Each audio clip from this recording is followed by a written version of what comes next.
Venice നഗരത്തിൽ യാതൊരു ഉത്തരവാദിത്വവും ദൈവഭയവുമില്ലാതെ വളർന്നു വന്ന ഒരു ഭടനായിരുന്നു വിശുദ്ധ ജെറോം എമിലിയാനി. നഗരത്തിലെ ഒരു കാവൽപ്പുരയിൽ വെച്ചുണ്ടായ ചെറിയ യുദ്ധത്തിൽ ശത്രുക്കൾ അദ്ദേഹത്തെ ചെങ്ങലയാൽ ബന്ധനസ്ഥനാക്കുകയും കൽത്തുറങ്കിലടക്കുകയും ചെയ്തു. കാരാഗ്രഹത്തിൽ വെച്ച് വിശുദ്ധ ജെറോമിന് കഴിഞ്ഞകാല ജീവിതത്തെപ്പറ്റി ചിന്തിക്കുവാൻ ധാരാളം സമയം ലഭിച്ചു. എങ്ങനെയാണ് പ്രാർത്ഥിക്കേണ്ടതെന്ന് സാവധാനം അദ്ദേഹം പഠിച്ചു. കാരാഗ്രഹത്തിൽ നിന്നും രക്ഷപ്പെട്ടപ്പോൾ അദ്ദേഹം വെനീസിലേക്ക് തിരികെ വരികയും തന്റെ അനന്തരവന്റെ വിദ്യാഭ്യാസത്തിന്റെ ചുമതല ഏറ്റെടുക്കുകയും ചെയ്തു. കൂടാതെ പൗരോഹിത്യ പട്ടത്തിനു വേണ്ടിയുള്ള തന്റെ പഠനവും ആരംഭിച്ചു.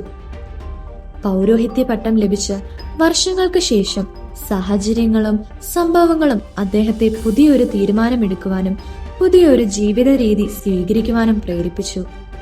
ഇറ്റലിയുടെ വടക്കൻ പ്രദേശങ്ങൾ പ്ലേഗിന്റെയും ക്ഷാമത്തിന്റെയും പിടിയിൽ അമർന്നുകൊണ്ടിരുന്ന ഒരു കാലമായിരുന്നു അത്. വിശുദ്ധൻ തന്റെ സ്വന്തം ചെലവിൽ രോഗികളെ ശുശ്രൂഷിക്കുകയും ദരിദ്രർക്ക് ഭക്ഷണം നൽകുകയും ചെയ്തു.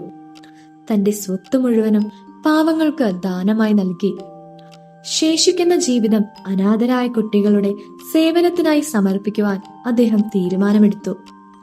വിശുദ്ധൻ 3 അനാഥാലയങ്ങൾ സ്ഥാപിക്കുകയും മാനസാന്തരപ്പെട്ട വേശ്യകൾക്കായി ഒരു അഭയസ്ഥാനം നിർമ്മിക്കുകയും ചെയ്തു.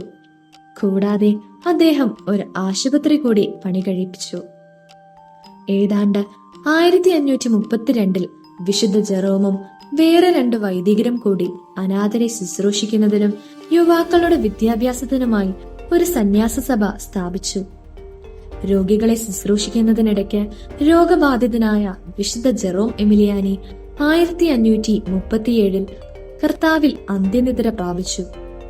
1767 അദ്ദേഹത്തെ വിശുദ്ധനായി പ്രഖ്യാപിച്ചു. 1928 പിയൂസ് 11 മാർപ്പാപ്പ വിശുദ്ധനെ ഉപേക്ഷിക്കപ്പെട്ടവരും അനാഥരുമായ കുട്ടികളുടെ ആഗോള മധ്യസ്ഥനായി നാമകരണം ചെയ്തു.